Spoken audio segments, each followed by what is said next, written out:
Yeah, hello everyone. My name is Thummalapelli Jeevan Kumar. I'm a research intern at Maritime Research Center and I'm from IIT Kharagpur. I'm currently working on potential fishing zones. Let's go into the introduction of this topic. First, let's discuss about history and challenges in fishing. Like as we know, like fishing is an ancient practice. Fishing has been a vital livelihood for coastal communities for thousands of years. Like fishing is not just an industry; it's a way of life for millions, especially in developing coastal nations. And over 90% of world fisheries are small scale, and they use traditional boats, nets, and local knowledge. And they often lack access to real time data and advanced technology. Let's discuss about the challenges in fishing. Like one of the main global threat in fishing is IUU fishing, which is illegal, unreported, and unregulated fishing. It causes resource depletion and also undermines local economics and sustainable fishing efforts.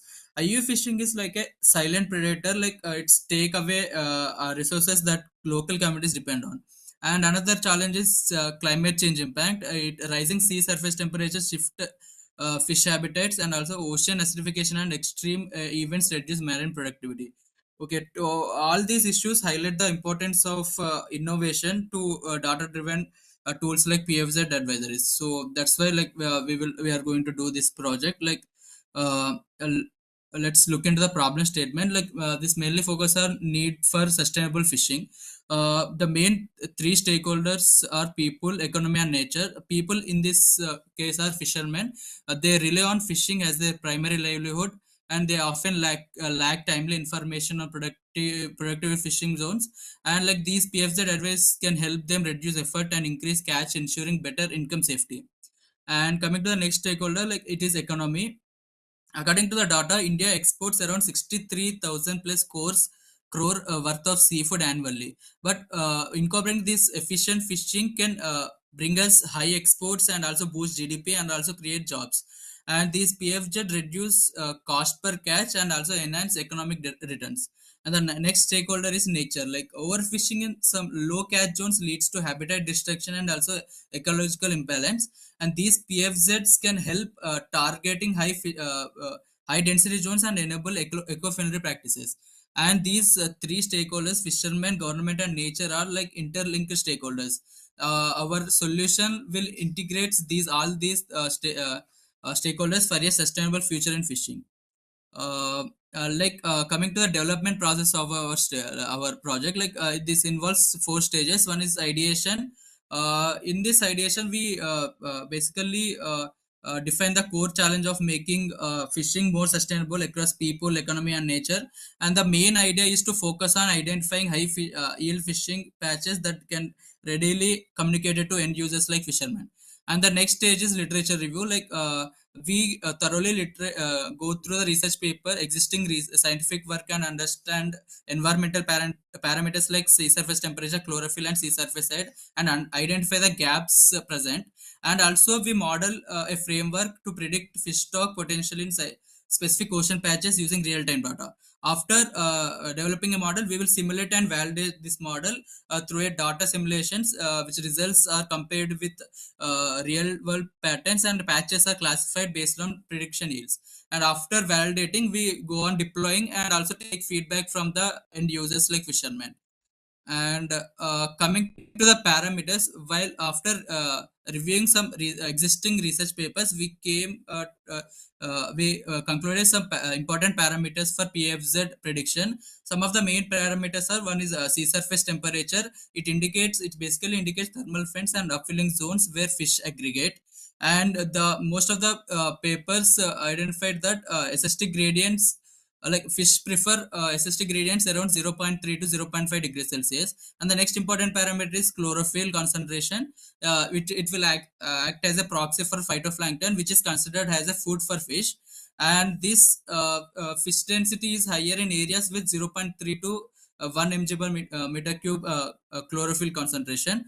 And the next important parameter is sea surface height. It detects mesoscale sediments, which are nutrient rich and attract fish, and this is useful in cloudy regions due to microwave penetration. And another important parameters are ocean currents.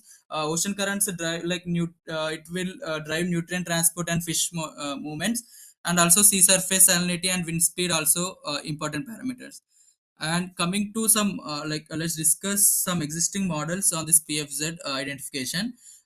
Some of them are like empirical models, like it detects PFZ by identifying some parameters like sea surface temperature and chlorophyll fronts and eddies. It considers some parameters and analyze on these parameters only. They basically relies on satellite imaginary plus simple threshold data, and these are the things uh, empirical methods will do. And coming to statistical models, they build like qualitative relationship between ocean parameters and fish abundance.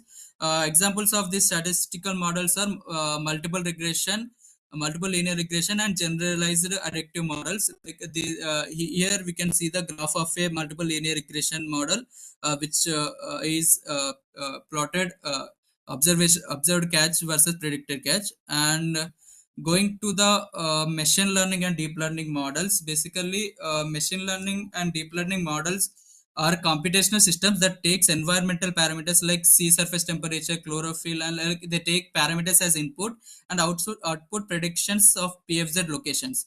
And building such models require large and high quality data linking ocean conditions to observed fish catch. And this data is the foundation for training machine learning algorithms. And some of the algorithms in this are one is support vector machines. It basically classifies PFZ zones using parameters. It preference the parameter which influence the PFZ more, and it will give more priority to that parameter. And another one is decision trees and random forest. It is effective in multi-parametric PFZ modeling, and also it is important for feature selection with high interpretability. And we can see in this table the comparison between these three models with taking different environmental parameters, and we saw there is a variation in accuracy values. And next important models were artificial neural networks and CNN LSTMs. Like these, as I said, like these requires a huge data which is not feasible in many times. And next, going to our approach basically link chlorophyll to fish biomass. We use chlorophyll as a biomass proxy, and chlorophyll is used as a proxy for phytoplankton. And like phytoplankton, as I said, it is considered as a food for fish, so it implies chlorophyll is equal to high food availability. And the next step is linking this to fish biomass. And we have observed many studies correlated between this phytoplankton and fish weight. We will estimate this fish yield from this biomass transfer patterns using those correlations, and we will model our PFZ and also predict the yield also. Like we will predict both PFZ locations and fish quality from this model. And this is a novel approach because most of the PFZ models focus only on spatial predictions, like whether the zone is a PFZ or not. They only focus on spatial prediction, but our models adds a qualitative estimation of fish yield also, like which is vital for planning and sustainability. And it also give high fish value for fishermen, scientists, and any policymakers also.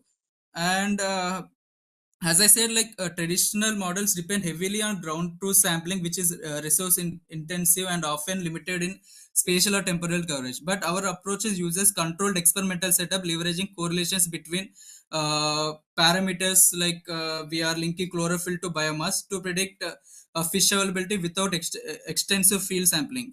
And this ensures reasonable accuracy while reducing dependency on costly and logistic challenging surfaces. And the next thing is objective of PFZ frameworks. Basically, as I said, we are building PFZ, we are modeling PFZ, and also we build a web-based advisory which creates an interactive online tool providing real-time PFZ maps and estimate fish yield and a region-specific forecast. Which empowers fishermen with data-driven decisions. And also, it is helpful for better governance. It equips government agencies and coast guards with PFZ data to combat IUU fishing. We can reduce IUU fishing also by using this model. And it also enables policymakers to craft informed fisheries policies and monitor sustainable catch practices. and it also increases livelihood securities. It improves fisheries income by reducing search time, fuel cost, and uncertainties, leading to more sustainable and resilient coastal communities. Sustainable. It also used for sustainable marine resource management, which reduce habitat damage by guiding fishing efforts towards high yield areas. And coming to our future works, as of now we didn't model completely, so we will incorporate all the planned environmental parameters into our PFSR models. And after developing our model, we compare our model outputs with real-time data from INCOIS to verify our predictions. And after that, we will evaluate our prediction accuracy and refine algorithms for improved reliability. And after all these increasing accuracy, we will integrate and develop and deploy a web based GUI for ease access and used by stakeholders. By this can be used by end users like fishermen. And that's it. Thank you.